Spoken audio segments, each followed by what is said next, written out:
Sudeep sir ನಿಮಗೆ ಚಪ್ಪಾಳೆ ಕೊಟ್ಟಿದ್ದು ತುಂಬ ವಿವಾದ ಸೃಷ್ಟಿಸಿತ್ತು. ಅದನ್ನು ಫಿನಾಲೆ ಟೈಮಲ್ಲೂ ಸುದೀಪ್ ಸರ್ ಹೇಳಿದರು ನಿಮಗೆ ಚಪ್ಪಾಳೆ ಕೊಟ್ಟು ಹೊರಗಡೆ ನನಗೆ ಏನೇನಾಯಿತು ಅಂತ.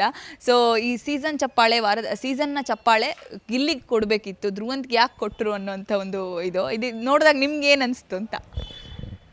ಈಗ 12 ಸೀಸನ್ 12 ವರ್ಷ ಒಂದು ಶೋನ ಇಷ್ಟರ ಮಟ್ಟಿಗೆ ಕಟ್ಟಿ ನಿಲ್ಲಿಸಿರೋವಂಥ ಬಾದ್ಶಾ ಕಿಚ್ಚ ಸುದೀಪ್ ಅವರು 12 ಸೀಸನಲ್ಲಿ ಅವರ ಇಡೀ ಜರ್ನಿಲಿ ಎಷ್ಟು ಜನಗಳನ್ನು ನೋಡಿರಲಿಕ್ಕಿಲ್ಲ.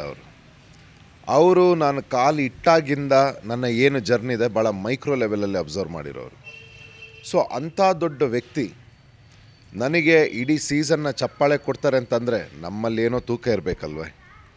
ಸೊ ಹಾಗಾಗಿ ಅದನ್ನು ಕೊಟ್ಟಿದ್ದಾರೆ. ಮತ್ತು ಹೊಟ್ಟೆ ಕಿಚ್ಚು ಈಗ ನಮ್ಮ ಮನೆಯಲ್ಲೂ ಇರ್ತಾರೆ, ನಮ್ಮ ಸಂಬಂಧಿಕರಲ್ಲಿರ್ತಾರೆ, ನಮ್ಮ ಸರೌಂಡಿಂಗ್ಸಲ್ಲಿ ನಮ್ಮ ಅಕ್ಕಪಕ್ಕದ ಮನೆಯಲ್ಲೂ ಇರ್ತಾರೆ. ನಾವೀಗ ಒಂದು ಮೇಲೆ ಹೋಗ್ತಾಯಿದ್ದೀವಿ ಅಥವಾ ಒಳ್ಳೇದಾಗ್ತಿದೆ ಅಂತ ನಮಗೆ ಕೆಲವರು ನಮ್ಮನ್ನು ಹರಿಸೋರಿದ್ದಾರೆ, ಆಶೀರ್ವಾದ ಮಾಡೋರಿದ್ದಾರೆ. ಇನ್ನು ಕೆಲವರು ಅವ್ರಿಗೆ ಹೊಟ್ಟೆ ಕಿಚ್ಚು ಅದನ್ನು ಹಾಳು ಮಾಡೋದು ಇರ್ತಾರೆ. ಇದೇ ಸಮಾಜ, ಇದನ್ನೇ ಪ್ರತಿಬಿಂಬಿಸೋದು ಬಿಗ್ ಬಾಸ್.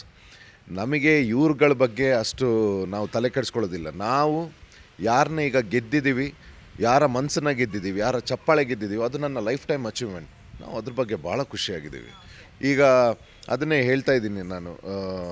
ನಾವು ಕಪ್ಪು ಗೆಲ್ದಿದ್ರು ಇಡೀ ಶೋ ಮತ್ತು ಎಷ್ಟೋ ಲಕ್ಷಾಂತರ ಜನ ಹೃದಯ ಗೆದ್ದಿದ್ದೀವಿ. I am very happy about it.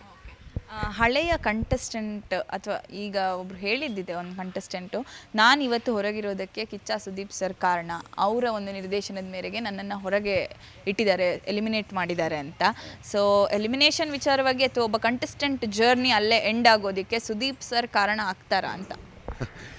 ನೀವು ಅದೇ ಕೆಲವು ಸ್ಟೇಟ್ಮೆಂಟ್ಗಳು ಭಾಳ ರಾಂಗ್ ಆಗುತ್ತೆ. ಕಿಚ್ಚ ಸುದೀಪ್ ಅವರು ಬರೀ ಬಿಗ್ ಬಾಸ್ ಅಂತಲ್ಲ, ಹೀಗೆ ಕೂಡ ಅವರ ಲೈಫಲ್ಲಿ ಎಷ್ಟೋ ಯೂತ್ಸ್ಗಳನ್ನು ಸಪೋರ್ಟ್ ಮಾಡಿ ಮೇಲೆ ತರ್ತಿದ್ದಾರೆ. ಈಗ ನೋಡಿ, ಕ್ರಿಕೆಟ್ ಅಂತ ಬಂದಾಗಲೂ ಅವ್ರದ್ದೊಂದು ಟೀಮ್ ಇದೆ, ಅಲ್ಲಿ ಎಷ್ಟು ಹುಡುಗರನ್ನ ಅವ್ರು ಬೆಳೆಸ್ತಾ ಇದ್ದಾರೆ ಸ್ಪೋರ್ಟ್ಸಲ್ಲಿ. ಈಗ ಬಿಗ್ ಬಾಸ್ ಅಂತ ಬಂದಾಗ ಇಲ್ಲಿವರೆಗೆ ಎಷ್ಟು ಮಕ್ಕಳನ್ನ ಎಲ್ಲಿಂದ ಎಲ್ಲಿಗೆ ತಂದು ನಿಲ್ಲಿಸಿದ್ದಾರೆ ಅವರು.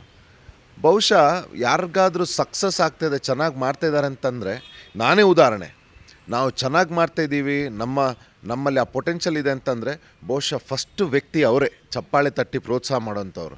This is all very wrong statement.